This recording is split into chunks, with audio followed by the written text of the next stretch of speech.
Hey everyone, thanks for joining us for another video. My name is Clay, this is Lexi. And a few years ago, I made this video on INFJs versus INFPs, which are two of the personality types in the MBTI system, if you don't know what that is. At the time, I think I actually had a hard time differentiating between the types, and I made it quite technical. In the last year, I've wanted to redo the video because I feel like I have so many more ideas. I also don't see these types as confusing anymore. Like, to me, it's very obvious the differences. I think you as well. Yeah. So we've been talking about this. So both of those NFPs, ENFP, INFP, I feel like at this point, I can see them so quickly. Like, I can almost see an ENFP from a distance. They have a very specific aesthetic and vibe. INFPs are a little more subdued version of that. And like, if you don't want to talk about MBTI and you don't like the personality types, I think for me at this point, the MBTI names like INFJ, INFP, to me, they're just names. And it's more just about grouping people into these patterns, really. I really like the cognitive functions for that reason, which is like a Jungian concept. All these different lenses of the way people look at the world. Like INFJs use introverted intuition most of all. It's almost like, what kind of glasses do you put on to view the world? I'm sure you'll see this a lot in our world. Something will happen, and then people are using their lens to interpret that information. And like, two people can see an event and come to wildly different conclusions. Politics is a perfect example. So an INFJ is seeing the world through introverted intuition. An INFP is seen through introverted feeling as their primary function. So to start things off, I thought I would give a few quick ways that you can identify these two types. And then what we'll do is dive into those things with more depth for the people that want to stick around. I feel like one of the easiest ways to identify NFPs in general is the way they dress. They're often much more expressive. I think what it is INFPs, ENFPs they're very authentic people. I think they kind of view themselves as contrarians in a lot of the times, like they're trying to differentiate themselves from other people. And I think dress is just a really easy way for that to come out. It's about their internal space becoming external. So if they feel like driven by yoga or meditation, you're going to see that exemplified in their dress. And yeah, if they are an artist, then you're going to see that exemplified in their dress. I feel like it's basically just an exaggerated version of their internal world made external. Actually, when I'm buying clothes, when I'm buying things, I go, what would an NFP wear?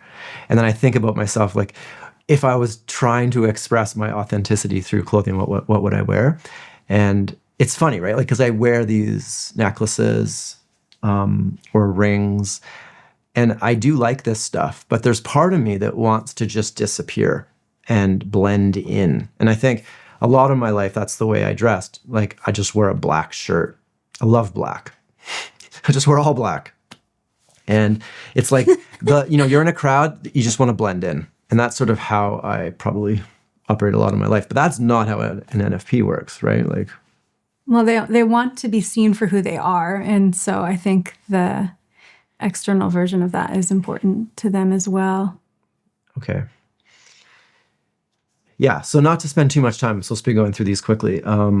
Another thing, I feel like they have very specific belief systems. It's quite rare to find an NFP that doesn't have a belief system, actually.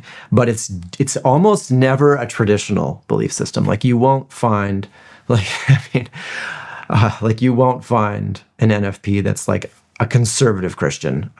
I mean, maybe you will. I'm sure like there's outliers and everything. But even in how they view Christianity, it'll be different. It'll be a tweaked version. It'll be a version that they need to create that matches their internal world, just like their dress. Yeah. And so I think a lot of traditional religion is very SJ. It's like, here's the rules, here's the system, here's the thing that we're trying to implement. INFPs do not fall into that very easily. So I was trying to think of a quote that kind of described how that INFPs and ENFPs view beliefs. And this is what I had written down. NFPs are often drawn to belief systems where subjective meaning carries more weight than external evidence. I find that it's hard for me to actually get in the brain of the INFP or ENFP, but it seems like, to me, from an outside observer, that they like things. It's sort of like, you watch Star Wars and like the Force, right? Like you can control things with the Force. It's cool. It's like, I wish that the world was like that. But I think I'm like, well, it's not. So I toss it. I don't actually play with that very much. Whereas I think the INFP and ENFP brain, they will stick with things that are like fun and they like. I think this is in big part to the extroverted intuition. They both have it. They love ideas, all these shiny new things. Oh, like what ifs? Oh, what if that? What if the Force is real? And then they're like, you know what? I like the feeling. I mean, I'm kind of trying to imagine what it's like. And they're like, oh, I like the feeling of that. That's fun and cool. I'm going to adopt that. But even then, like, is it true? I almost feel like, I don't know how you feel about it, but I almost feel like they don't necessarily care. No.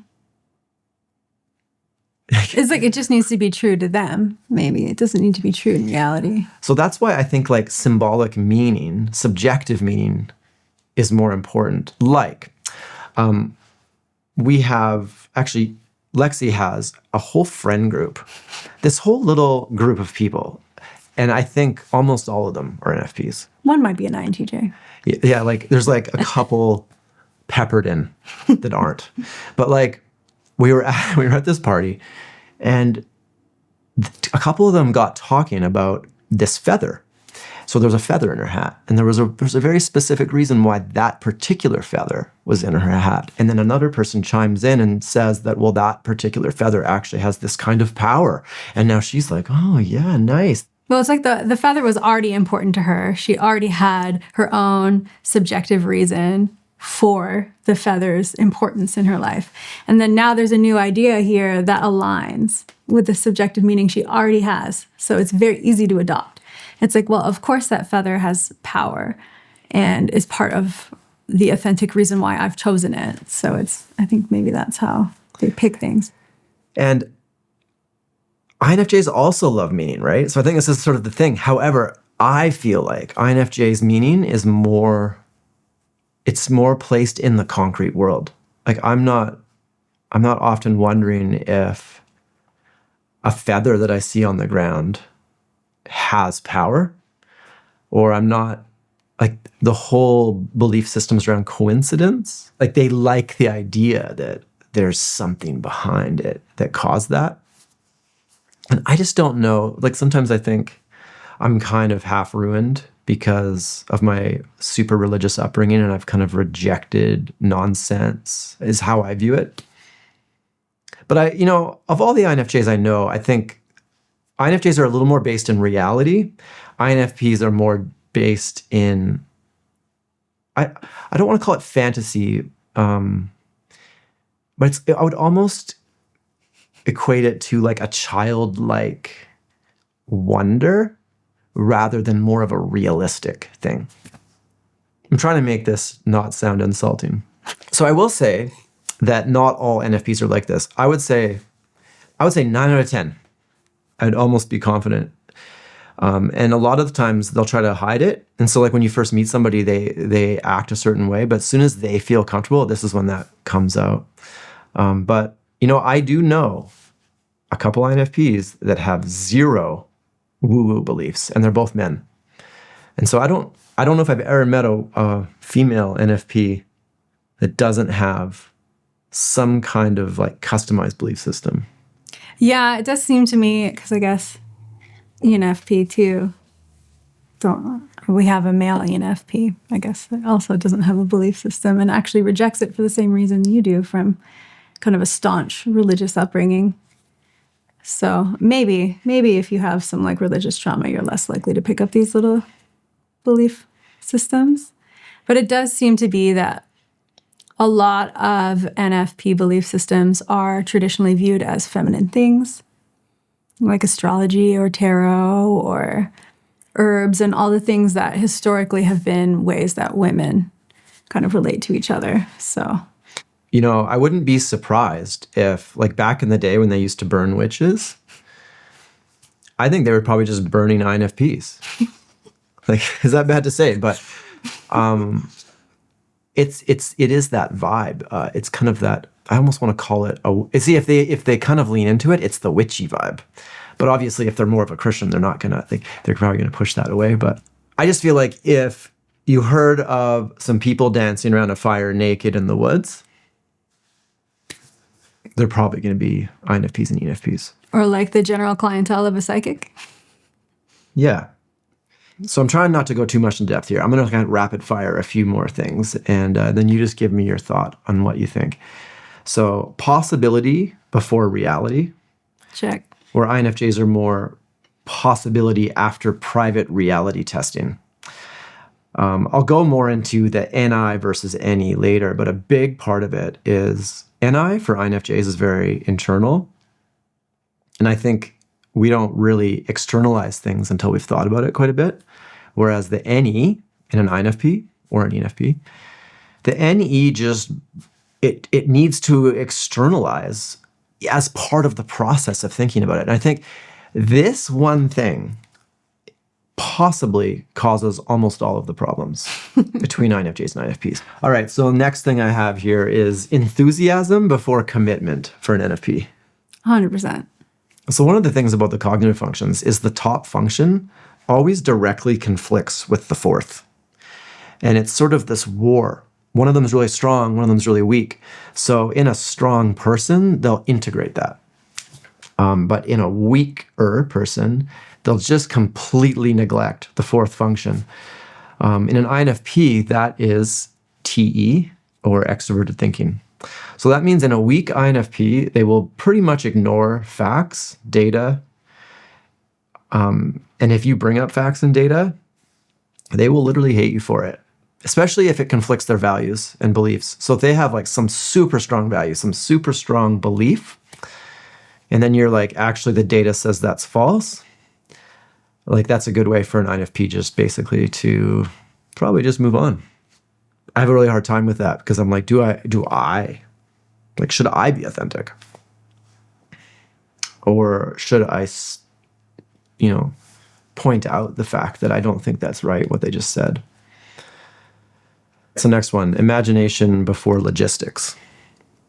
Yes. I feel like sometimes they think I'm taking the wind out of their sails when they come up with a fantastical idea that I'm like, I don't think that'll work. Symbolism before evidence. I think we've already covered that with like that bird feather example. Emotional conviction before data. I mean, yeah, I think they just feel something and therefore it's true, at least true to them. And they don't really need evidence to back up that claim. If they find evidence that they think suits their claim, they'll add it on, but it's not a requirement to make the claim. Mm-hmm. It's like living in anecdotal space.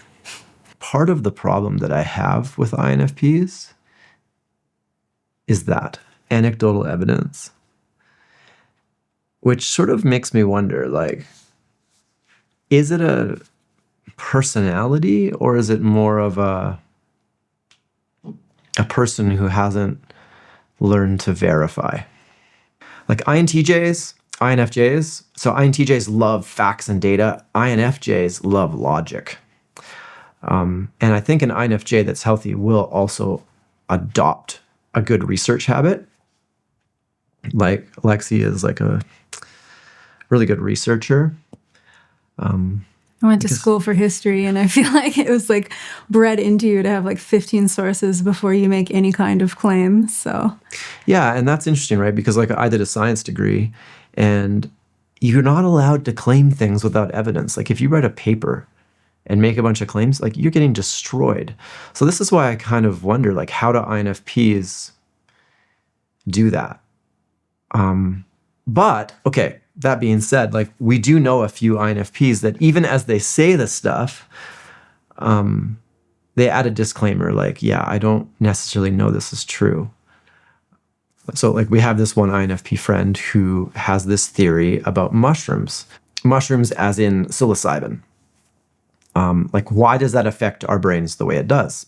I don't know. I haven't really looked into it, but my natural inclination wouldn't be to assign kind of a mystical reason. But, his reason that he just threw out one day was he believes that the mushrooms have a consciousness. And through this network, they call it the mycelium network, I believe, it's sort of one giant consciousness. And when you take the psilocybin, it merges with your consciousness, and then that gives you the ability to experience things that you wouldn't otherwise. But even I think he believes where they're picked from, who picks them, all of these things are embedded into the consciousness of the mushrooms you're ingesting. So, yeah, and so like that's another, sort of an example. Like as soon as I hear something like that, I'm like, okay, that person's probably an NFP, because there is something attractive about that to them. Like they want that to be true. But for me, I'm like, well, I don't know. There's all this complicated stuff in our brain. We got all these neurotransmitters. You like dump a bunch of this into our brain, and our brain just gets confused and starts thinking all kinds of weird things, right? So I don't naturally go down the road of this is some kind of other consciousness merging with mine.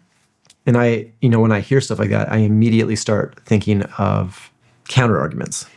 So NFP, resistance when a dream starts becoming a plan. And we'll talk more about this, but I feel like this is probably one of the main differences between INFJs and INFPs. yes, and main kind of pain points between an INFJ-INFP relationship in any facet: friendship, family, romantic, job. I feel like that one. Yeah, and what does the NI in an INFJ really do? Do you want to talk? Do you want to say what it is? What do you mean, like pattern recognition? What is the main... On inconsistency? The NI in an INFJ it's planning. It's making these goals and plans and looking into the future and making things cohesive, boiling complicated things down into simple ideas so that you can follow it. Finishing is a big part of that too. So even after you make the plan, it's like working on it. And it's amazing, really, what INFPs have made me realize is how often INFJs are doing this in ways that I didn't even think about it before. It could be anything. Like it could be like, do you want to hang out at the end of the month? I think it's just really not possible to ask an INFP that question without making them uncomfortable. They don't want to answer that question. Well, I think they could tell you today or tomorrow, I feel like. I think though, from a dream point, they'd be like, yeah, I would love to see you in the future. I think that's easy for them to say. But if you're like, does Tuesday or Wednesday at the end of the month work for you? Maybe that's the difference. Is they're also future thinkers. They also like to think about future possibilities and future goals. It is the implementation and that, as you say, finishing role. That's because they love the possibility of a future thing. The problem is locking that possibility into a reality. Now they're like, that's not as attractive. That's what it seems like. They're like, what? That's a concrete plan? That's not very attractive. Because they're like, what if something better comes along or something? What if, a new possibility they hadn't considered yet is on the horizon? What is an INFJ really doing? Especially around INFPs, is they're constantly asking the question, like, is that really true? That's what I'm doing. And there's a lot of that. I'm always amazed at how easy they throw these things out, too. And, like, no shame. Some of the most ridiculous things I've ever heard in my life have come from NFPs. It's true. I wish I remembered what that rainbow thing was. The rainbow? We were walking. She was like, made some ridiculous rainbow claim. I'm like, that is absolutely not true. Oh, really? I don't remember I this. can't remember what it was. And she was like so adamant. And you're like, you just started like a full, like, I don't want to say harassment, but you're like just throwing out the science of why it was so ludicrous. Just roasted her. I don't remember what it was she said. Yeah. Well, yeah, like a rainbow, right? It's like, it's a perfect example. Like it's so mysterious to so many people. And it just so happens that in a third year geometry class, I think it was non-Euclidean geometry. I don't remember a lot of my degree, but for some reason I really remembered this class because the professor was so wacky. But also The midterm was a single question. What is the angle between your eye, the red in a rainbow, and the sun?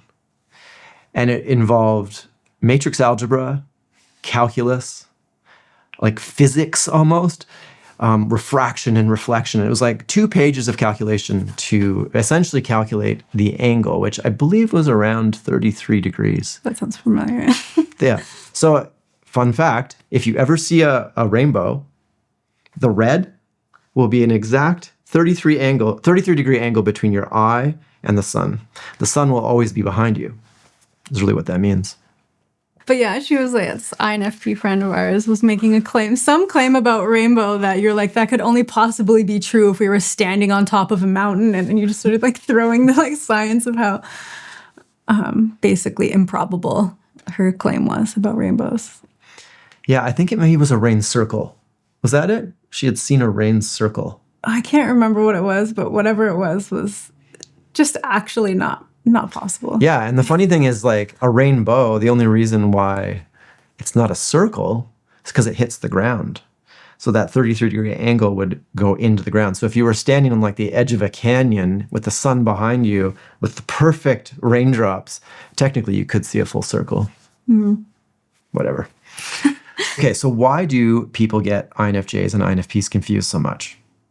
I think it's because in the realm of ideas, before you get into concrete reality, we're just talking about ideas like what if. I think INFJs actually really can entertain the any attitude for a time.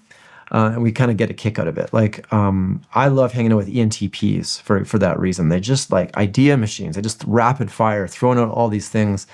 And I feel like it's novel for me because my brain really is more of that singular focus thing. But like one of my best friends is an ENTP, and it's amazing. It's just the ultimate entrepreneur as long as he has people around to implement those ideas because he's on to the next thing before that thing is really done, right?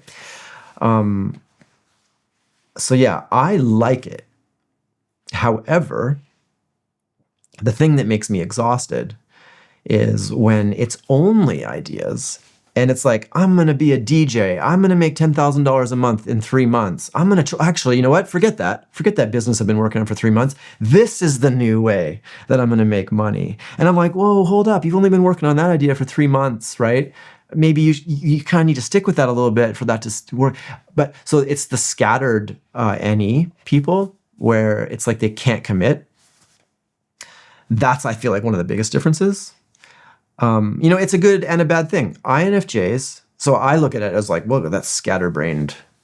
ENTP, ENFP, INTP, INFP. But the reality is they're really good at trends. So I think that's another part of it, right? Because they see all the new ideas, all the new possibilities, and they can kind of change course really quickly. Whereas INTJs, INFJs, they're kind of famous for like buckling down for like 2 years to work on something. And then eventually they like would come up for air.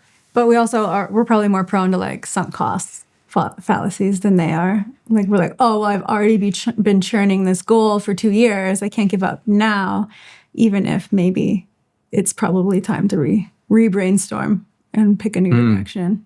Very true. I actually made a list here. In the pure idea realm, both are very introspective, emotionally deep, idealistic. They love meaning. They're both sensitive to authenticity, and like INFJs, I think, struggle with authenticity sometimes, but they want authenticity for people. They want people to be themselves. They both love intense one-on-one conversations and connections. Both don't like shallow. Both are interested in people. Well, for me, I think it is kind of like a consistency thing. So in the beginning, yes, especially in a new friendship or new connection with an NFP, it's novelty for them. So they're super into it because the person itself is kind of a version of NE. They are a new idea. And so they like that process a lot. And so they can get really deep really fast. And then an INFJ starts feeling safe and then maybe more likely to let out their own authenticity, which is harder to pull out due to our extroverted feeling. we go for social harmony at first. And so they're being authentic and we're allowing it. And then eventually we get comfortable with their depth and then we start letting pieces of ourselves out. And then I think issues come from that. What kind of issues would you say? Well, now we might challenge some of their beliefs or challenge some of their thoughts and ideas with kind of what our strengths are, the pattern recognition or logic. And then that makes them feel maybe a little defeated or like we're taking the wind out of their sails. And then we look at that as more depth. We are taking this idea or this problem or whatever it is that we're talking about, and we're boiling it down and we're trying to get to the root, and we're like, that's depth. But for them, it feels like we're removing possibilities. And so it seems like we're maybe removing depth. Yeah, it's because I think it's like an INFJ's love language is removing ambiguity in an idea. I think both of us get really stressed out with ambiguity about the future. Or it's almost like the NFPs enjoy it. And so I think that's the problem is we're always trying to like boil things down to remove that. And then as we do it, they start to feel trapped. They're like, no, I need more freedom or something. Well, I feel like, it's like uncertainty is like basically my peak anxiety. When I'm not sure what an outcome will be, I feel discomfort. But for them, it's almost like because they live on like a hopium, almost a real strong optimism for a future. They don't have a fear of uncertainty because they assume it will work out. They don't know how yet. That's part of the brainstorm part, but they know it will. Where I don't know how it'll work out, so I fear it won't. Yeah, and then you want to make a plan to ensure to kind of ease some of the anxiety. It's like going on a trip. I feel like a trip is like the perfect example. And then INFJs aren't like. I think that's the other thing is INFJs aren't this like super meticulous scheduler. It's more of these vague concepts. So like, we're going to go on a trip. Here's the main things I want to hit. I would like to go this place, this place, this place. It's like how I actually do that or what time we arrive. Like that doesn't really matter, I would say. But at least you have an idea of your direction. And a preparedness for that direction. And then I would say INFJs almost get annoyed at the people that create schedules for no reason.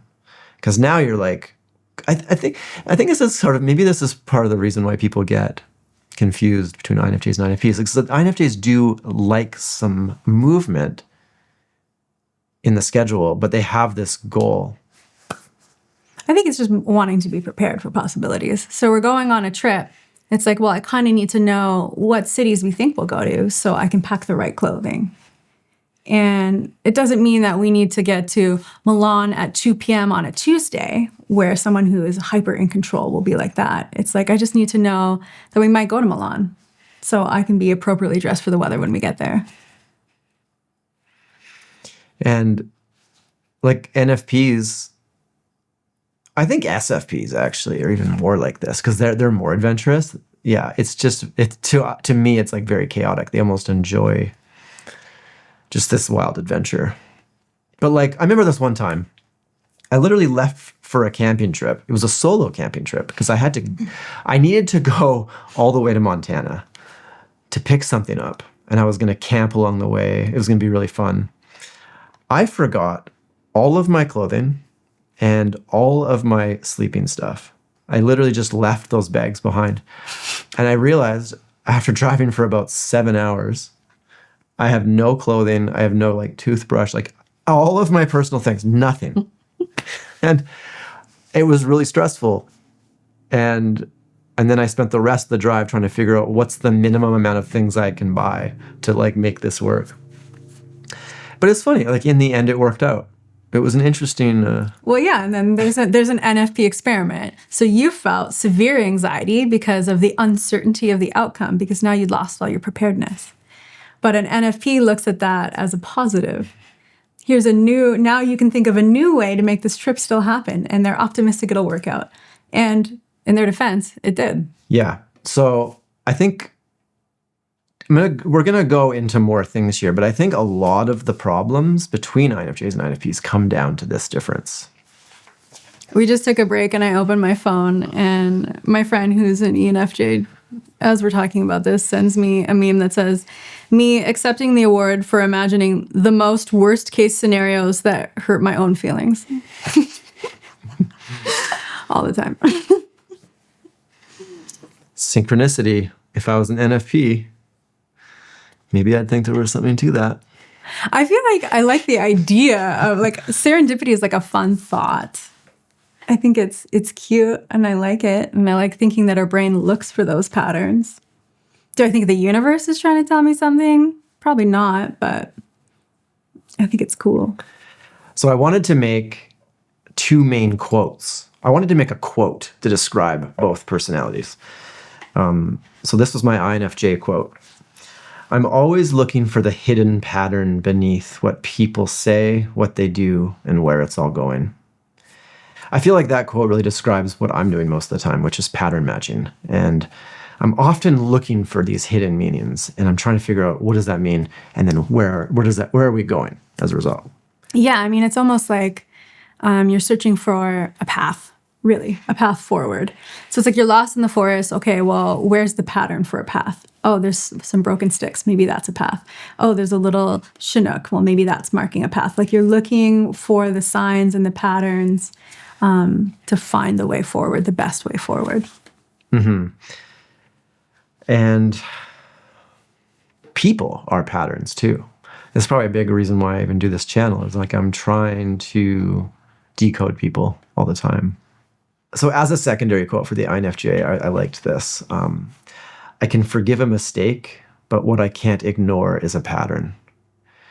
And this is a massive problem for me. I feel like this is the essence of where the door slam comes from. It's like you can apologize for that, for what you just said or for what you just did, but how are you going to explain the pattern of that happening every week? Now it's like it's not just about apologizing for that one time. I need like a plan of how this is going to change. All right, so here is a quote I came up for the INFP. Does this feel authentic? Do I still have freedom? And am I being true to myself? I think that everything that INFP does, it comes down to this authenticity. And I think they, of almost any other type, get super uncomfortable when they are forced to do things that don't match their values. Like, I just feel like they probably implode, they quit their job. Like, they're the type that could not work for that company and fake it. Not for very long, anyways. And then ENFPs would be similar. Yeah, they're looking for alignment within themselves, for sure. And living outside of that alignment, I think, is very difficult for them. Very taxing. Where I feel like, and INFJ, like with FE, I feel like you can live outside of alignment for a long time for the pursuit of like a social harmony. So in a workplace, you're like trying to create that feeling of harmony or community. And so you're okay faking things maybe a little bit or choosing to show only the parts of yourselves that align in that environment, where an INFP would struggle a lot more with that. In some ways, it almost sounds like INFJs are other-focused and INFPs are self-focused. I'm not really sure how to say that without making them sound like they're selfish. It's one of the most confusing things for me because when you actually read all the MBTI literature type stuff, it's like INFJs, ENFJs have apparently the same amount of empathy as INFPs and ENFPs. And I find that confusing. Like ENFJs, I feel like especially, they have like so much empathy for people. It almost seems overwhelming for them, like when their family members or loved ones are like not doing well or they're sick. I feel like the ENFPs and INFPs, they're like that when they're not doing well. I would say their empathy works well if they've gone through the same thing. I would almost say that that's when their empathy can really shine. So like if my cat dies right now and I have an INFP friend who also had her cat die, there's like a deep empathy there now because they're tapping into their own feeling of it. And because they're so aware and so in tune with their own feeling, they can feel that with you because they felt it. And so did you just come up with that all on your own, or have you read that? I was just thinking about that right now. Because that's actually what they say about INFPs, is that their empathy comes out of an experience that they have also been through. I just find that like with my INFP, ENFP friends, that's like a really tight connection point. Anytime I have a shared experience with them, that deepens our bond more than anything else. All right, so now let's just run through, like I want to talk a little bit about cognitive functions, if you've made it this far. So the really interesting things about the cognitive functions between these two types is INFJs are high in NI and INFPs are high in NE. INFJs are high in FE and INFPs are high in FI. So it is like they're both Fs. And I think this is why the letters they just don't mean as much. There's a huge difference between FE and FI. So one of them is high in that and one of them is high in the other. They're both F types. So NE and NI are very different. And I think we've already talked a lot about it, but let's just quickly say a few things. Like NI narrows towards one meaningful path. My favorite analogy is like a sniper rifle. So, I'd almost use your whole career as an example. Like from a very young age, she was drawing. And not just drawing anything, but drawing nudes at like 14, 15, right? Probably younger, 12, 13. So if there's something inside of you at a very young age, you're like, I want to draw nudes. And your mom even was like concerned about it, right? Well, I mean, she loved art and she loved that her kids were artistic, but she just was like, well, why does it have to be naked women? Yeah. So then it's just funny because if you just look at that, it's like this progression all the way from there to where you are now, like professional boudoir photographer. You're respected in a lot of different circles. You teach workshops. You're invited to travel, kind of all over the world.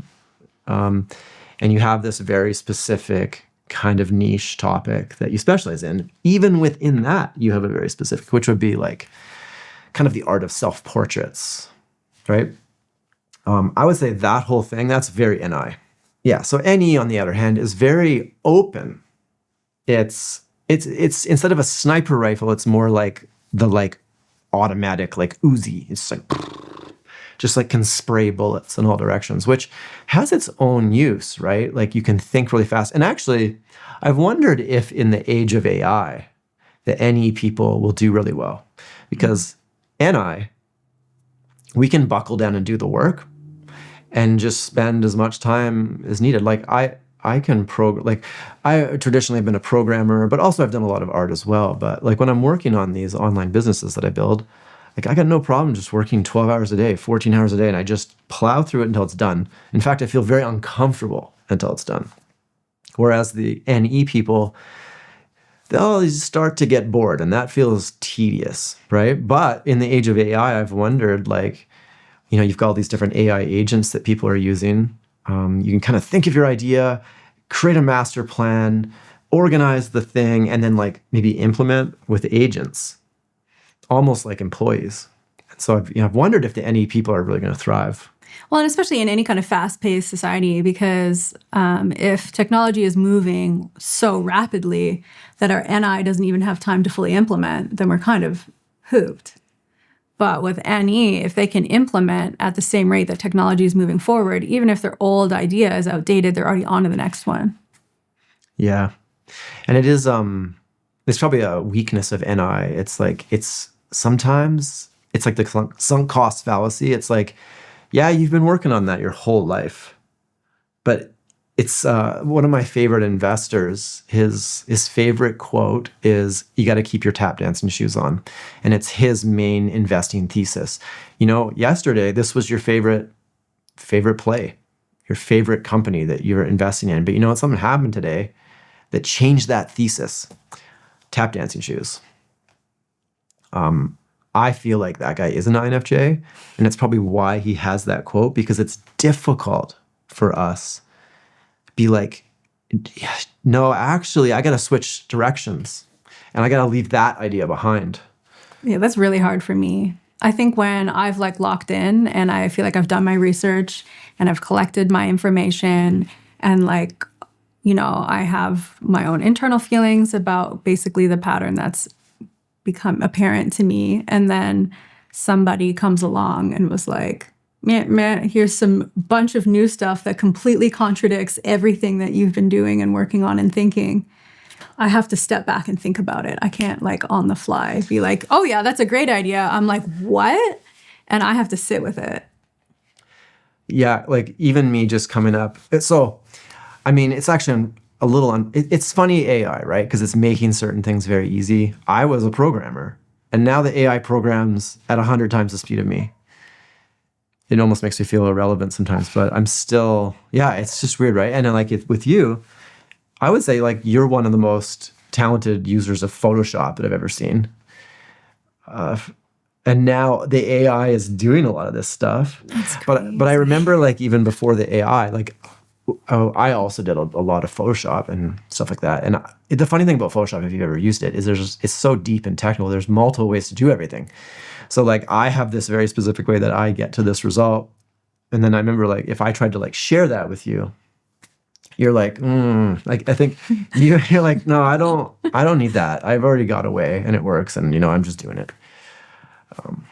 Yeah, I need really good evidence for why that way is better. And it's not just because it's new. It has to be better. It has to be more efficient. It has to be save me time or energy or resources in some way. It can't just be a different way just to do it a different way. Yeah, whereas I think like the NE people, they'll just switch just because it's new. It's like, that's fresh. It's like, oh, I like that. It's better because it's new. Get rid of that stagnant old thing, But even as I say this, like it's like INFJs are very future forward thinking. So a lot of our ideas are very different compared to like an SJ, which is very past focused. So that's why like we're kind of like splitting hairs here. INFJs are already very forward thinking people. They're often using very cutting edge processes to like work. But then it's still that NE. So I hope that's clear. Yeah, like I think almost our future thinking is more like a problem solving. So there is a problem, there is an obstacle, there is a struggle. And then it's like, okay, well, what's the path forward for that? And let's think of new ways to solve that and make it better. Yeah, it's exactly. Yeah, it's maybe not like this big umbrella of new ideas that come up out of nowhere. Like sometimes my ENTP friend, I'll try to give him ideas. It's so funny because he's a smart guy. He's made a lot of money, start running businesses with up to like 100, 200 employees. And I think that's the NE is part of that. He allows like all these different things to be happening. He's got a manager here, a manager there. And it's like he can hold all these ideas in his head. But it's actually very rare for me to give him an idea that he hasn't already thought of. I'll be like, he's got something going. I'm like, oh, have you considered this? He's like, oh yeah, I went down that. I figured blah, blah, blah, blah, blah. But actually where I feel like he does respect me is that I've got some very deep knowledge in a few specific things. And when that overlaps, then I far exceed his knowledge on something. So. Yeah, they're more like jack of all trades. Mm-hmm. We're kind of getting into that more deeper problem, which is possibilities versus reality. So here, I'll start with this. I think it's extremely confusing for us INFJs to listen to an INFP throw out their ideas because then we start helping implement, I think is what it is. For example, I know an NFP person who really wanted to start a business. And she's like, oh, I want to do this, and I want to do that, and I want it to be this way, and that way, and this way. I'm like, it just so happens to be something that I've worked on for like 20 years. So I'm like, okay, well, if that's what you want to do, here's how you do it. And I remember she's just like almost off-put by it. And I was like confused. I'm like, so it basically you just wanted to stay in the idea phase or something? Well, they love the fantasy. They love living in the fantasy, almost like it is a reality. Like living in the future possibilities does bring its own joy, its own dopamine, almost. I think the problem is when I'm brainstorming externally a possibility, I'm probably going to pick one of those things and I'm going to do it. So if I actually bring that up to you, like, okay, I'm thinking about these 3 things, like I'm going to buy something, like, oh, I'm thinking about this, this, or this. I'm struggling about the differences. You can now help me narrow, and then we together pick one and I buy it. But it's like, yeah, I feel like that's just not how their brains work. Well, even like, say, like visiting friends. Like if I tell a friend, oh, I'd love to see your city. Like I mean it. And now when I say that, it means I'm now looking in the next few months for an opportunity that I could go there. And even if I feel like, oh, I want to see them, I still won't say that until I'm ready to make a plan. Yeah, because you don't want to like lead people on. Where, I would feel that, which is right. Yeah, where I find other friends of mine will just be like, oh my gosh, I would love to come to Kelowna. And they really don't have any intention. And then you might be like, I'm like, okay, oh, well, yeah. I'm free in August. Yeah, when would you like to come? Let's do it. And they're like, ooh. Yeah, and then all of a sudden it's like weird resistance. And then that's confusing to me because I would never say, oh, I'd love to go to Vancouver unless I'm actually like ready to go to Vancouver.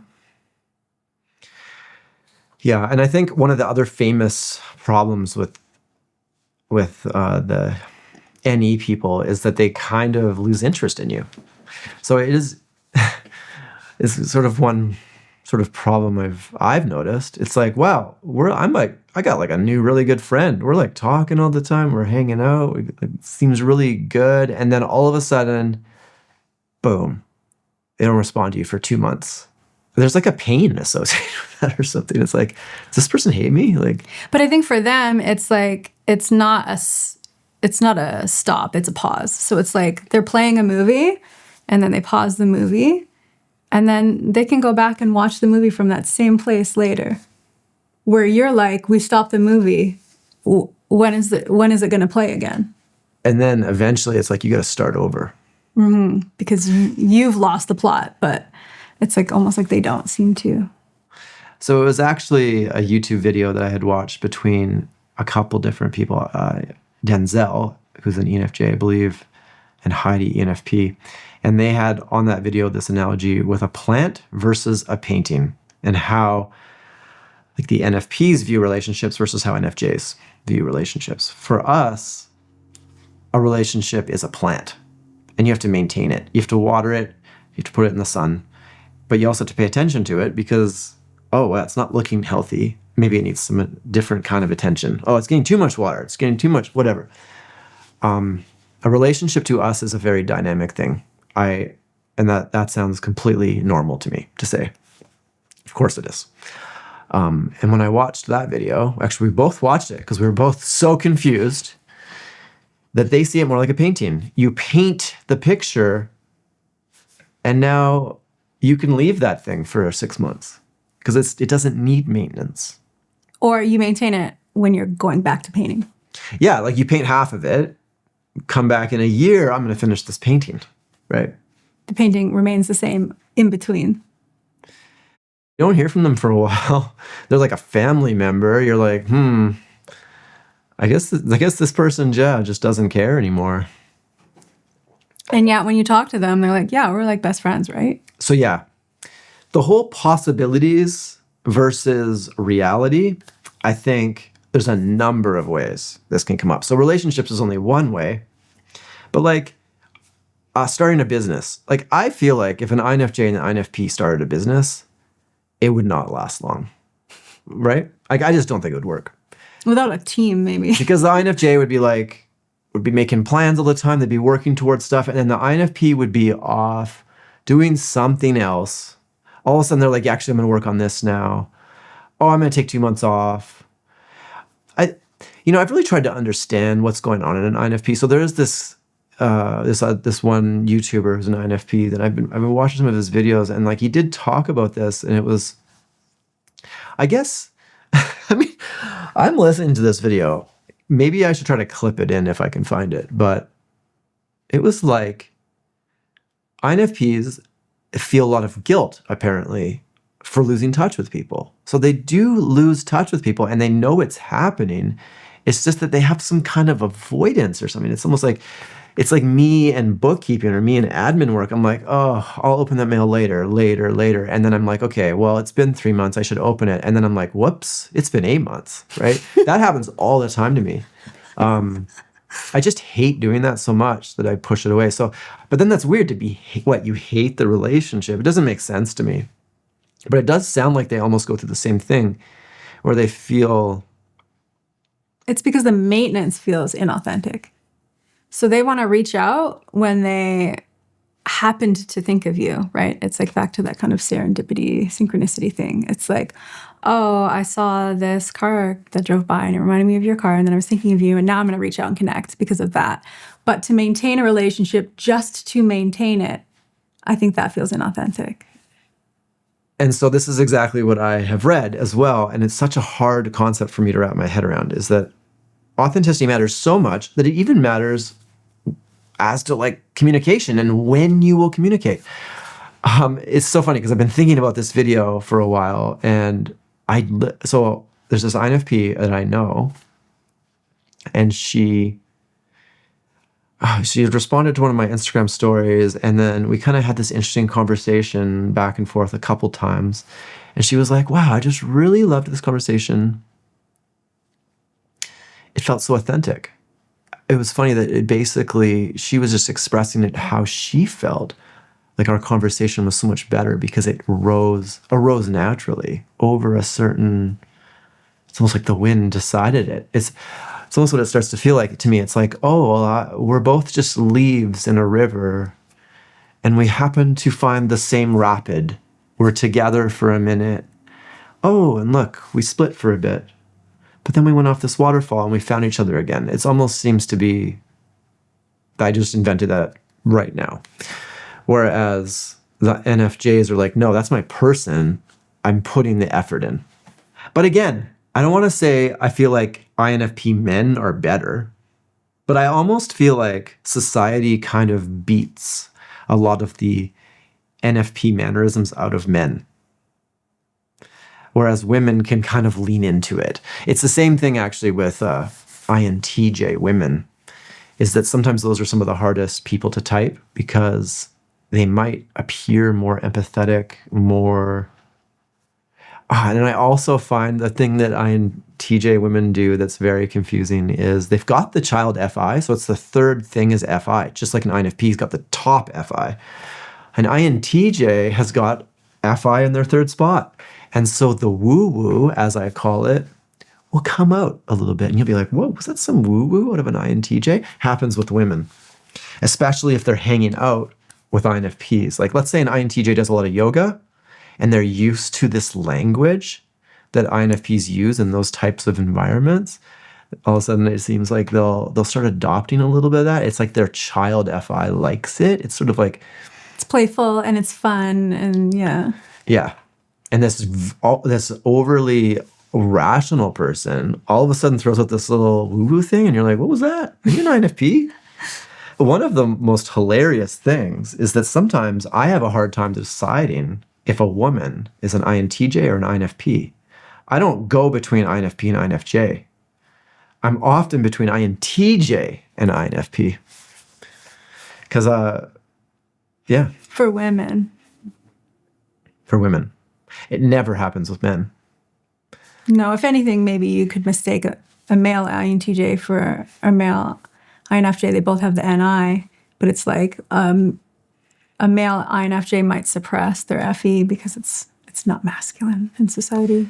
And you know, there's always exceptions to the rule, right? Like there is somebody that I thought, she had a science degree.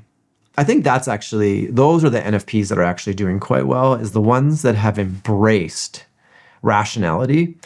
And so she had done a whole science degree, and she was an INFP. And I found her very refreshing in many ways. I've been trying to write down quotes for this video to kind of anchor what we're talking about here. But here's a lot of things that you'll hear INFPs say. We should start a business. We should go on a trip. We should make this thing. I could totally do that. That's actually something you'll hear INFPs say a lot. They think, they're like, I could do that. I could totally do that. They never do it. Spoiler alert. Yeah. And it's funny because if you're in a closer relationship with an INFP, you'll probably hear them saying that. And it almost starts to get annoying. I find it annoying because eventually I'm like, no, you couldn't. You couldn't do that. So why don't you just admit that you couldn't do that? Because that's actually a very hard thing. You'd have to dedicate a big portion of your life. Yes, you could be that, but you wouldn't be that. But they don't want to remove a possibility. Yeah. So that's the possibility. Or like this relationship could be amazing. And they almost I think they do some really funny things in relationships. They idealize. So I think you had talked about the toxic hope. This is a word that I started using to describe them. And it's funny that you're using it now. Because it almost is, they idealize relationships and they'll, I have one male INFP friend, and he even said this to me one time. He's like, I wish, it was after a divorce. And he goes, what is wrong with me? Why do I constantly ignore red flags in people? It's I know they're there, but I'm like, no. And I just elevate them onto a pedestal. This is his words. Why do I do that? How do I see people for who they are in the beginning? And I think that's a very hard thing. Well, because they see the possibility of a person more than the reality of a person. Is that what you're going to say? Yeah. Oh, sorry. No, it's a good thing. 100% though. It's I can see that they could be a good man. I can see they have the potential. It's in some ways, NE is really good for that, even in ENTPs, right? They can see the potential in someone. But an ENTP is maybe a little more grounded in reality than an NFP. So, but they still both are that way. They can see the good in people so vividly almost. It's in some way, that's very nice. The way they can talk to you is very nice because they see all the potential of you, all the possibility of you, and exaggerate it for you. And I would say probably INFJs are almost the opposite, where we're a little suspicious, maybe a little cynical. They don't like that in us. I think it's the unfortunate reality is that we can become very unattractive to INFPs and ENFPs if we're not careful. I wrote down this actually at one point. The INFJ is asking, how would this actually work? And the INFP is asking, why are you killing the magic? Or why are you killing the vibe? And vibes are very important. And actually, it's one theory I have about why can INFPs and ENFPs. I think that ENFPs have an easier time because they have the child TE. INFPs have a very hard time committing to things, committing to plans. And it's because they don't know how they're going to be feeling that day. They need vibes in order to operate. I got a couple INFPs that are family members.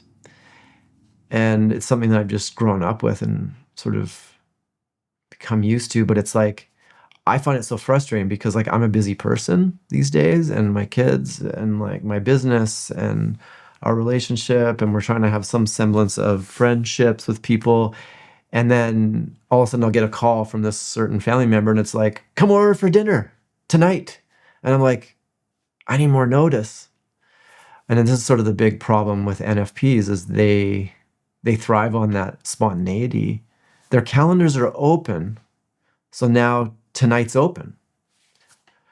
Whereas my tonight is very rarely open. I wish it was different. I wish I wasn't so busy. But it's almost, I would say, though, they give a little more grace for it because if you are busy, most of them aren't offended. They're oh, well, it's the synchronicity just didn't align. Yeah, but the problem is then you never see them. Yeah. Because then you're oh, but I'm free on Tuesday. Let's say it's Thursday right now. I'm free on Tuesday. And they're oh, well. They're oh, we'll see Tuesday morning. I'll give you a text. We'll see. Closer to. We'll reconnect. And you don't. Like that Or- one, what was it? It was like, it was Saturday and we had very loose plans with an INFP on a Monday. And I had messaged her Saturday night and I was like, do you know what time we can aim for Monday? And she's like, oh, well, message me closer to and we'll set a time. And I'm like, are we talking about the same Monday? Because that's like 2 days from now. So I thought of a pretty nerdy example or an analogy for the difference between INFPs and INFJs. So I don't know how much physics people have done. It's become a real interest of mine the last 6 months. I've been reading all about quantum physics. It's just been my latest rabbit hole. Anyway, there's this concept called quantum superposition.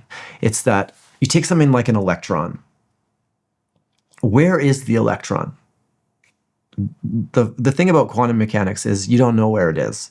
And it's not just that you don't know where it is. It actually doesn't exist in a certain spot at all. It exists in kind of everywhere and nowhere all at once. But it's tempting to be like, oh no, the electron is somewhere. We just don't know where it is. We haven't recorded where it is. It's actually a fact that it is nowhere. It hasn't really committed to a position. As soon as you observe the electron, the wave function collapses and it exists in a spot. It actually does exist in one spot after you interact with it or observe it. Observation is a type of interaction. So the reason for this analogy for me is it's another sort of pain point with INFJs. INFJs assume that the INFP does have a plan. They're just not telling you. So then I think the tendency is to maybe interrogate them a little bit to find out what is really going on here. What are you really thinking? What is your plan? What are you trying to do here? And like, if you get suspicious as an INFJ, like if you're kind of like not doing well and you're like, or this relationship isn't going well and you're very suspicious of them. Too much ambiguity, too much uncertainty. Yeah, and then you actually get to that point where you're interrogating that INFP. I feel like that's where they'll check out, maybe. Especially an avoidant one. I mean, some benefits to it, I guess. They can live in the present probably better than we can. All right, so really quick, FI versus FE, huge differences. FI is internal feeling, and it's a decision-making function. So like, I'm gonna make decisions. If I was an INFP, I'm gonna make decisions based on my internal values and my feelings and my beliefs. And if like, let's say you're going to pick a restaurant for a group of people, well, you're going to like pick something that aligns with you almost as almost like a gift to them. It's like, this is my authenticity. I'm going to take you somewhere that kind of aligns with me. Whereas the FE people, still a decision-making function, but now you're making decisions based on other people's feelings, other people's values. And maybe it's sort of why these types often get together is because it works really well. Hey, an INFP, how are you feeling? What do you want to eat? And they're like, actually, I'd really like whatever. And the INFJ is like, yes, let's do it. Because they now feel good that this other person feels good. So yeah, FI, in the extreme case, it becomes selfish and out of tune with what people want. With FE, I would say in the extreme case, it becomes a people pleaser and they can't even express their own feelings. So I think the thing about any personality is the health of the person really comes into play. I feel like in the worst case, an INFP or an ENFP, especially you start mixing in some like ADHD, or like extreme ADHD, they're like addicted to possibilities to the point where they do nothing. Well, it's almost like they almost seem to get their dopamine from thinking about possibilities. It's like just saying the possibility gives them a reward without ever actually having to implement it. Or just thinking about the trajectory of different relationships or job possibilities without really putting forth the effort to achieve that outcome.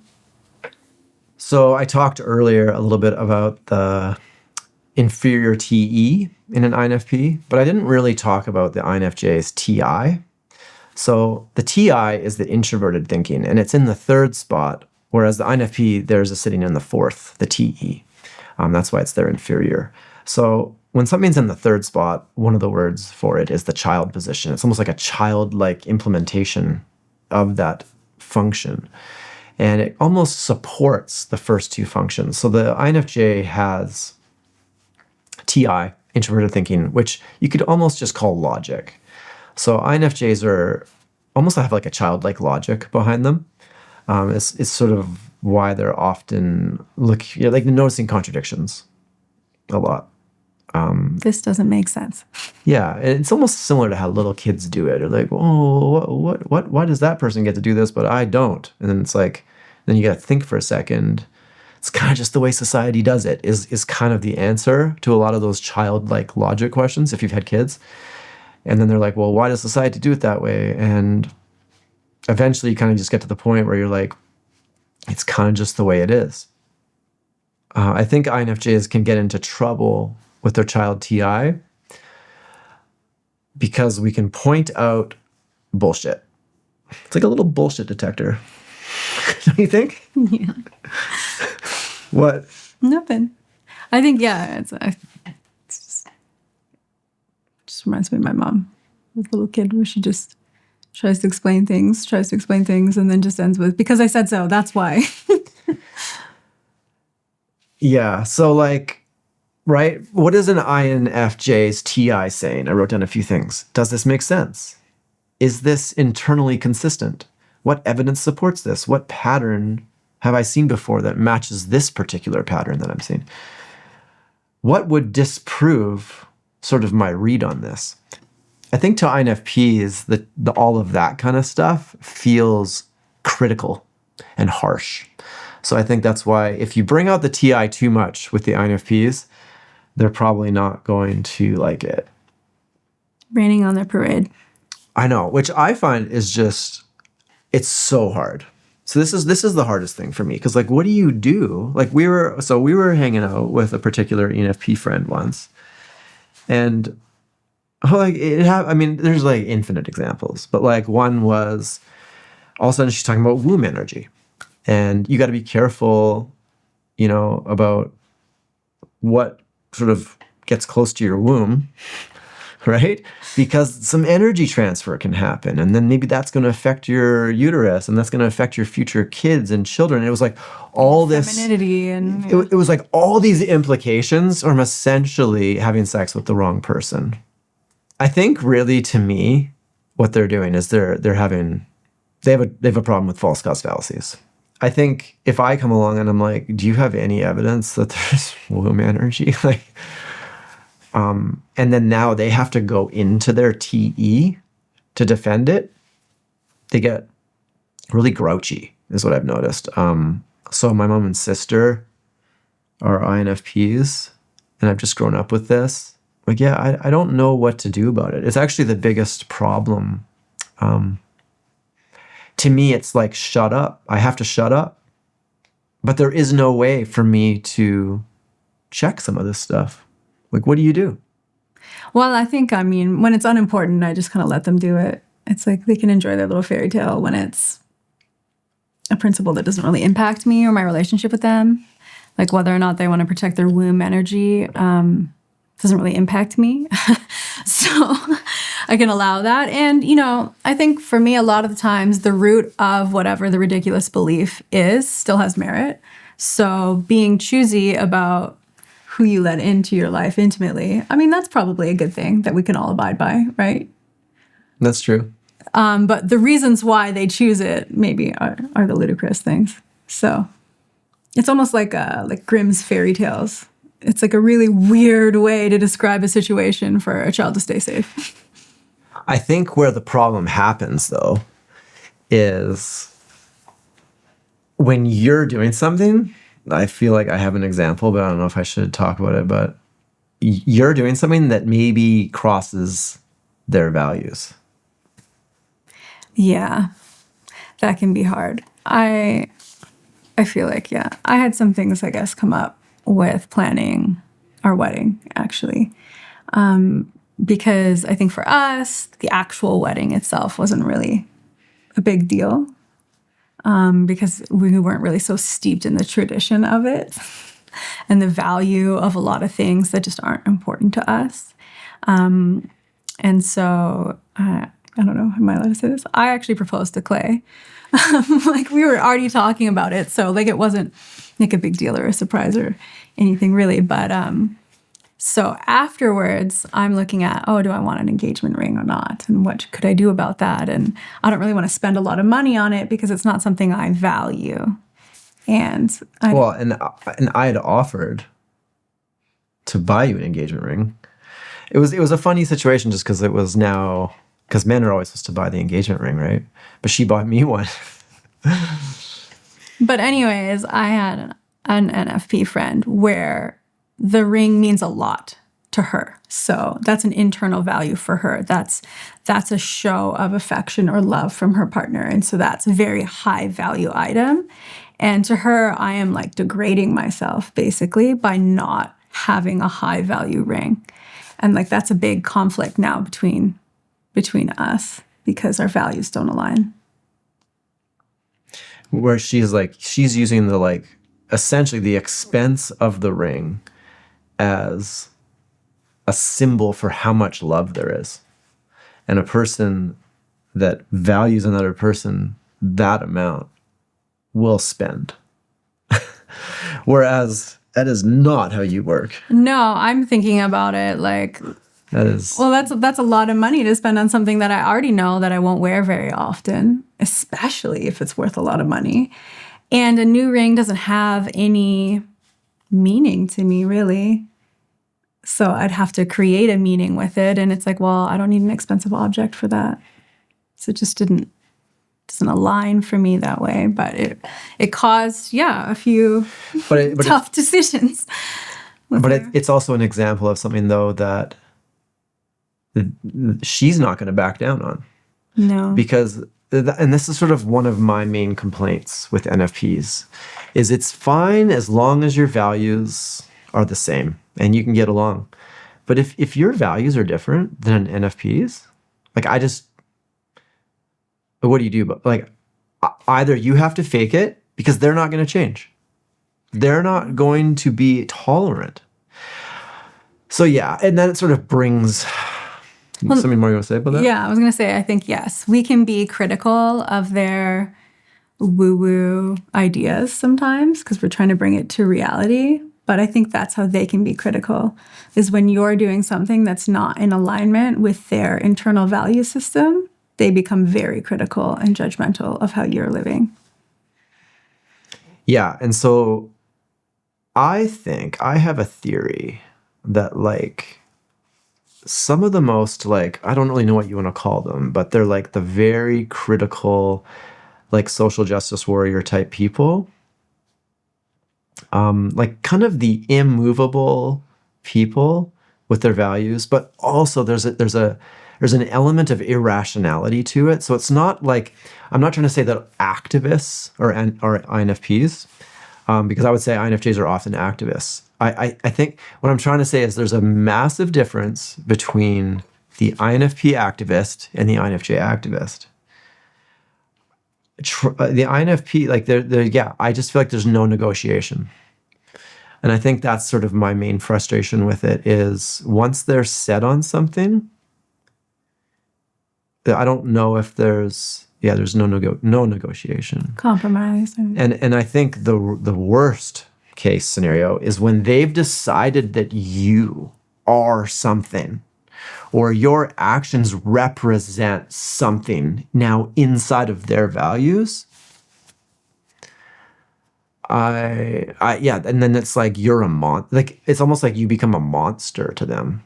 You're a symbol of something else. Like it's hard for me to even articulate. This is just a suspicion I have because there's one family member that is like this, where it's like the stuff that she says only would make sense if I was a monster.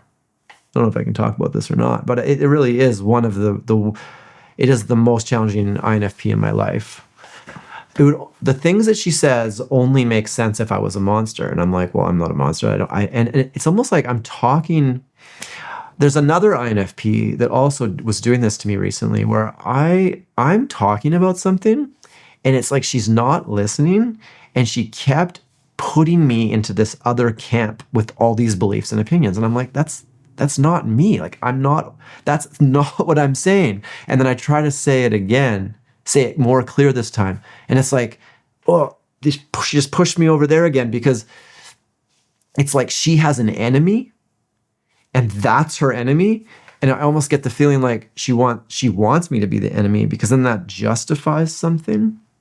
It's almost like an INFP can turn a human being into a symbol.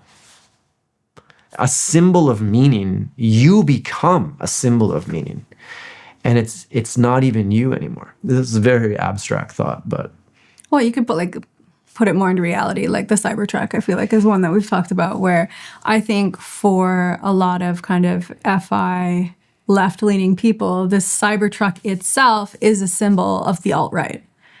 And it doesn't actually matter what your personal beliefs or reasons are for buying a Cybertruck. They view it as an alt-right thing. So if you get it, you're alt-right. You are obviously a Trump supporter.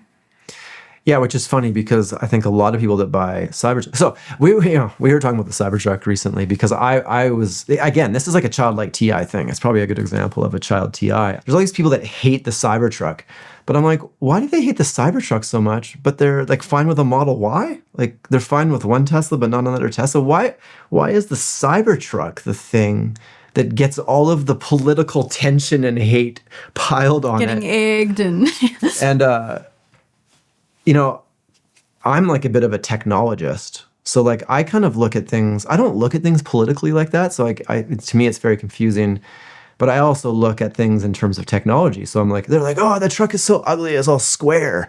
But I'm like, oh yeah, that's because it's bulletproof and they can't mold that really thick steel into curves. So there's like a very logical reason why it looks like that. Whether or not you like it is fine, but I don't know. It's like values versus, to me, the Cybertruck sort of seems like values versus logic. And I'm pretty sure Elon Musk is either an INTJ or an INTP running on pure logic and rationality and nothing to do with values, even though it does come out in weird ways. I see it sometimes like on X. I don't know. could be an INTJ though. Maybe he is that INTJ and he's got that child FI in there, his little values that come out in these little childlike ways. I don't know. He could be an INTJ or an INTP, I think. But anyway, just an example. You brought it up. Well, I think it is a good one because I think you are like quite like, that doesn't make sense, but I think it is what it's been decided the truck represents, and it's not really about the truck at all. Yeah. So like the truck represents some kind of Trump-loving alt-right, even though you could buy that truck in like Australia and it has nothing to do with the United States at all, right? And then now it goes from there to a person that drives that truck represents something. I think actually it could be a bit of an INFP detector, but not just an INFP detector, but a toxic INFP. So like there's this one guy that I follow and he drives a Cybertruck and he sort of likes to record the things that people do. And like he had this like 60-year-old woman come up to him just into his windshield, just double middle fingers, just like piling all of her hate onto him. And he's just like a very nice, gentle guy that he's an investor. I would put him in that technologist camp, which is sort of neither right or left. That's kind of how I like to think of myself. It's actually, people got really upset on my last video when I was like, I'm neither right or left. You know, I don't like politics. And I've kind of realized that maybe the reason why is there's kind of this third camp, the technologists, and we're just we like technology, we like progress, we like pushing things forward, using technology to better society. And that's the funny thing about the Cybertruck, is to me, I'm like, well, it's kind of cool that like you can plug your whole house into the Cybertruck and power it for days. So in a power outage, you run your house off. I'm like, that's a pretty cool feature. I'm like, oh, it's kind of cool that it's bulletproof. Like maybe police should be using that. Like they're driving around now, they can like duck down and stops a lot of bullets. I just look at it too practically, I think. Well, yeah. And then when you look at how they want to live, where their external world is an expression of their internal world.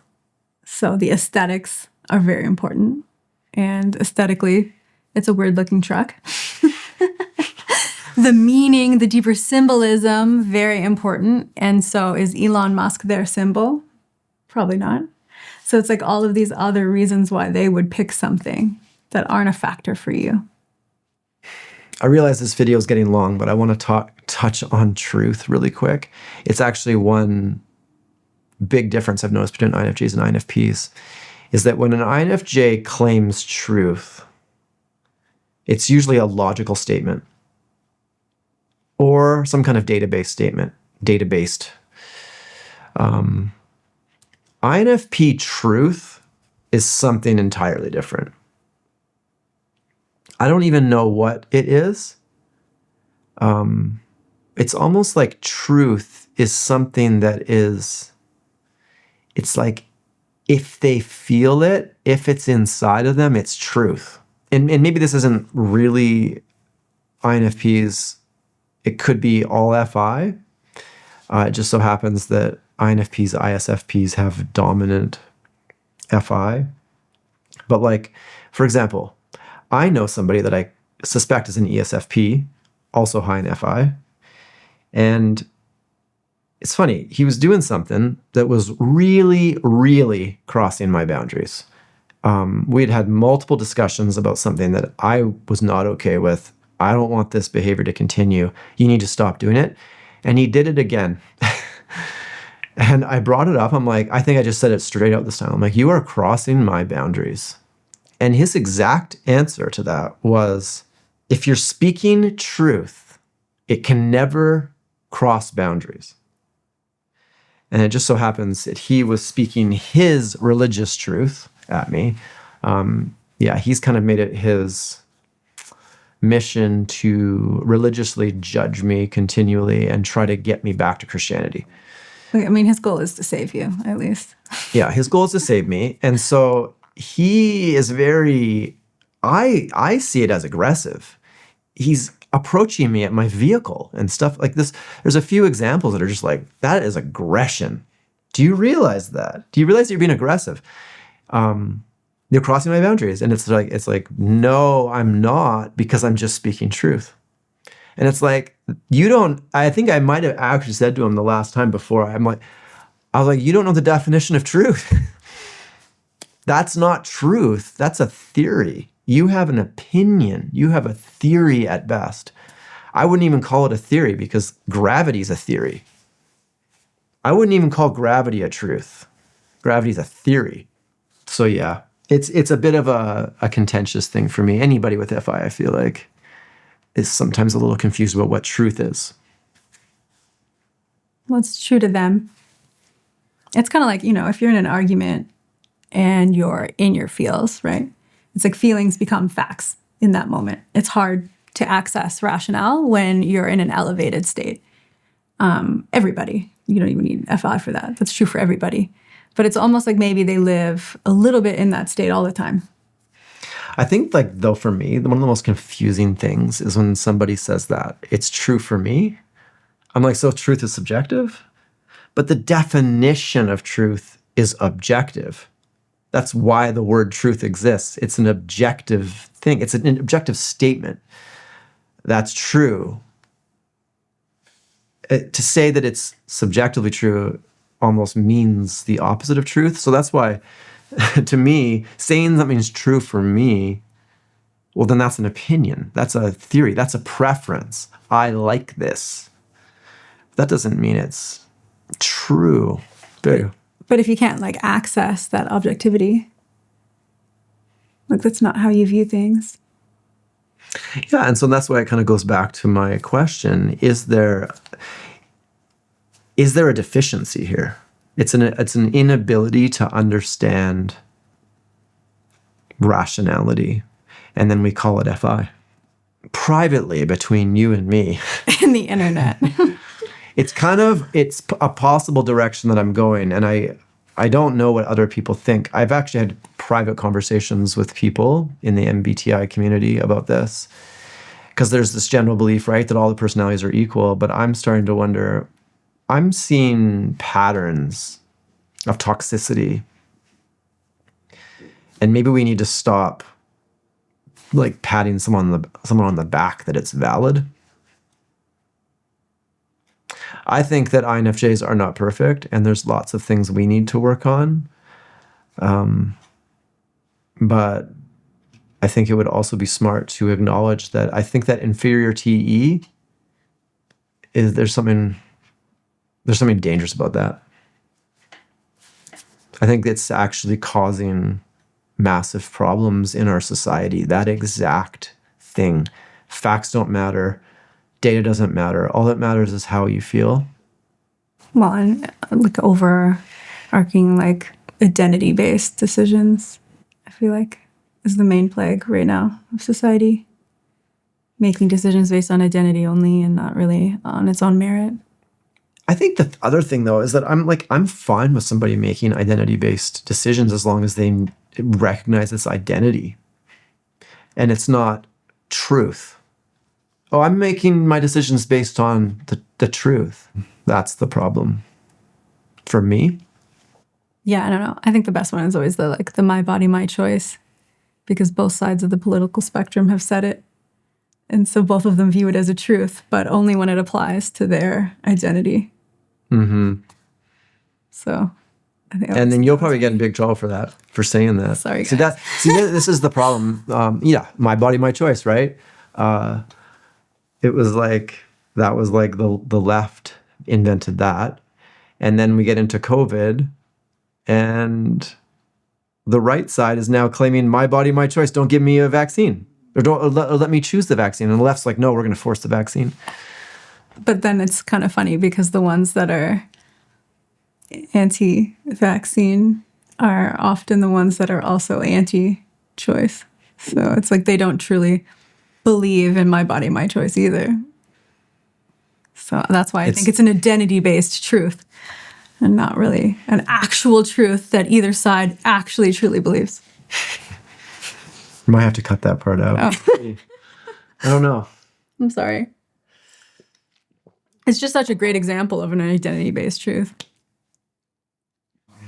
So just to like finish things off here, I was going to read like a really concise summary that I had written, and it kind of just shows maybe the disadvantages, I guess, of both, or the weakness of each personality. So like INFJ overdefines, INFP undercommits. An INFJ can turn insight into pressure. An INFP can turn authenticity into avoidance. An INFJ needs to stop treating every ambiguity like a hidden crime scene. An INFP needs to stop treating every expectation like a prison sentence. The INFJ can become oppressive through certainty, and the INFP can become irresponsible through possibility. Do we want to just give a quick thing of how these people can get along? Yeah, I think solution-based is normally positive. So yeah, in the interest of being solution-based, let's give a few tips to kind of round things off here. It's something that I've actually been working on for like the last year. How to not piss off, and maybe a couple of years, how to not piss off the INFPs so much. Right? For me, it is recognizing that they probably don't want to plan. So I actually have some tricks now. Because we'll do quite a bit of work through photography and video, and sometimes we have to book people. There's a few people that we work with, and I know they're this way. And so I have a few tricks on how to sort of work with them. Like, you don't say, hey, on 3 weeks from now, on a Saturday, would you like to do this thing? Because weekends are where all the fun happens. Multiple possibilities. So many possibilities for that weekend. It's so far away. Who knows? Maybe I'm going to be like in a different country. So what I'll often do is wait till a few days before. I'll do it on a weekday because there's less chance for fun. I will throw out an idea I'll try to add an element of novelty and adventure to it. Wow, this actually sounds quite cohesive. Almost sounds like I'm manipulating a person, but it's just how it is. Well, you're leaning into what works for them. I don't know if that's manipulative. So if I can add an adventurous thing, almost like, something that's a little bit novel to them that they haven't really done before. A new idea. So the last thing is a little bit of FOMO. INFPs are really susceptible to FOMO. They don't like, that's why they don't like to plan, is because opening one door might mean you close another. Exactly. So you kind of put a little bit of FOMO in there. You say, hey, so I've got this idea on Friday. Here's the idea. Let's say it's Wednesday. If you're interested, just let me know within the next couple hours. If you're not, I'll move on down my list and I'll ask the next person on my list here. The reason why this, I think, works really well is it collapses the possibility down into a reality, and then it also puts a time pressure on it. And it also triggers the FOMO because they don't want to miss out on something fun, right? And then they will commit so much more easily. If they're into it, yeah. If they're into it. Otherwise, if they're not into it, they'll say no, they'll say so. But it's just funny because there is this one particular person in our life, and I've been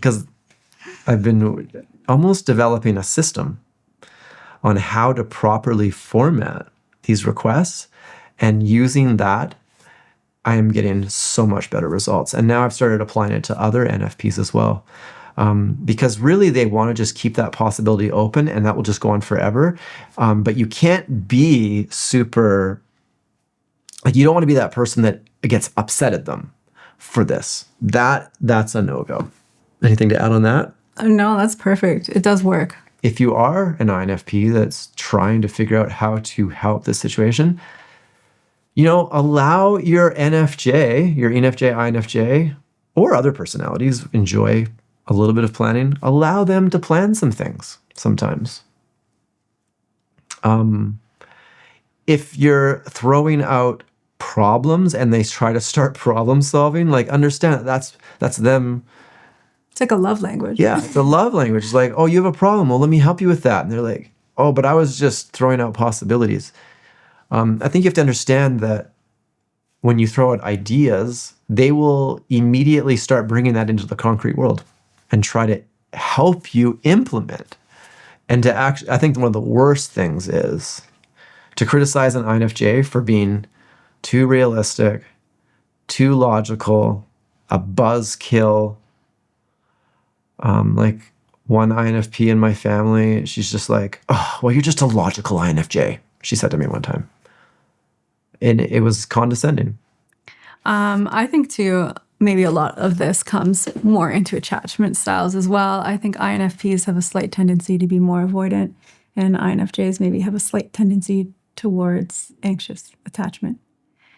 Just in the way we build relationships, as we were talking about earlier, plant watering versus painting and whatever. And I think sometimes we have needs and we don't verbalize them because we expect them to be felt almost. We expect other people to have FE too. Where if I want to connect and I feel like they haven't talked to me in a while, then maybe I should be giving that first bid, right? It's like, hey, I'm thinking about you, and give them the chance to check in. And then, yeah, I think in reverse for the INFP, it's like not viewing that check-in as an expectation, just as like a little bid. It's funny that you say that, because actually I forgot to talk about that. It's actually another thing that I've been doing with the NFPs is I will message them with zero requirement for a plan, for any kind of commitment. Actually, not even if you really want to impress an INFP in your life, message them this. Oh, I was thinking about you today. Remember that time where we blah, blah, blah.